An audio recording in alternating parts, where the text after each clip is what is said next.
Canada పశ్చిమ ప్రాంతంలో కార్చిచ్చు విస్తరిస్తున్న నేపథ్యంలో సస్కెట్చెవాన్ ప్రావిన్స్లో అత్యవసర పరిస్థితి విధించారు. ఇప్పటికే మాంటోబా ప్రావిన్స్లో కార్చిచ్చు ప్రభావంతో సుమారు 12,000 మందిని ఇళ్ల నుంచి ఖాళీ చేయించి సురక్షిత ప్రాంతాలకు తరలించారు. తీవ్రమైన పరిస్థితిని ఎదుర్కొంటున్నామని సస్కెట్చెవాన్ ప్రీమియర్ స్కాట్ మో తెలిపారు. విపత్తును ఎదుర్కోవడానికి అన్ని చర్యలు తీసుకున్నట్లు ప్రకటించారు. ఇప్పటికే ఈ ప్రావిన్స్లో 4,000 మందిని తరలించారు. సుమారు 6,69,000 ఎకరాల కార్చిచ్చులో కాలిపోయానని అధికారులు తెలిపారు. పరిస్థితి ఏమాత్రం అనుకూలంగా లేదని, రానున్న రోజుల్లో ఇంకా సంక్లిష్టంగా మారే అవకాశం ఉందని సిబ్బంది హెచ్చరించనున్నారు. మరోవైపు బుధవారం మాంటోబా ప్రావిన్స్లో కూడా అత్యవసర పరిస్థితిని ప్రకటించారు. చిన్న చిన్న గ్రామాలను ఖాళీ చేస్తున్నారు. ఇటీవల కాలంలో ఈ స్థాయిలో కార్చిచ్చు ఎప్పుడు చూడలేదని అధికారులు తెలిపారు. ప్రజలను సురక్షిత ప్రాంతాలకు తరలించేందుకు కెనడా వైమానిక దళం సహాయంగా రంగంలోకి దిగిందని చెప్పారు. మాంటోబా ప్రావిన్స్లో సుమారు 1,73,000 ఎకరాలు ఇప్పటికే కాలిపోయాయని అధికారులు వెల్లడించారు.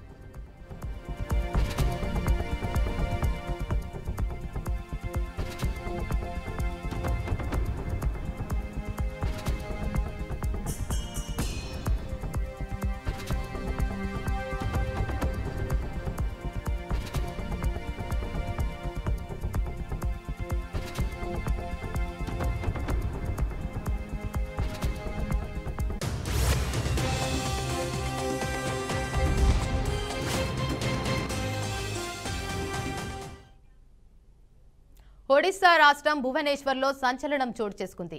Enforcement directorate deputy director Chintan రఘువంశిని సిబిఐ అధికారులు 20 లక్షల రూపాయలు లంచం తీసుకుంటుండగా రెడ్ హ్యాండెడ్గా పట్టుకున్నారు.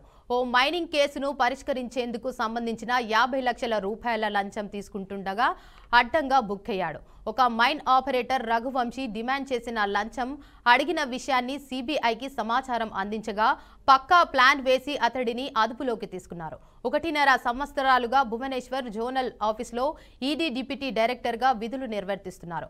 రఘువంశిని ఇవాళ అధికారులు అరెస్టు చేసి భువనేశ్వర్లోని సిబిఐ ప్రధాన కార్యాలయంలో ప్రశ్నిస్తున్నారు. పూర్తి ఎంక్వైరీ తర్వాత మరిన్ని కీలక విషయాలు వెలుగులోకి రానున్నాయి.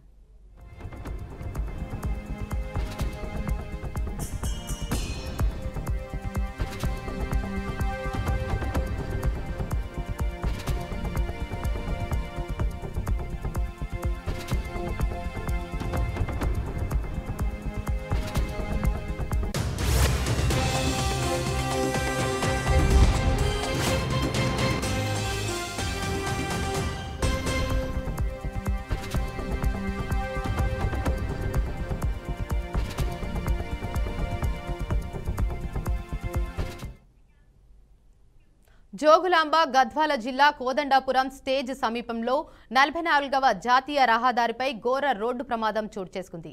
ఆగి ఉన్న లారీని కియా కారు ఢీకొట్టడంతో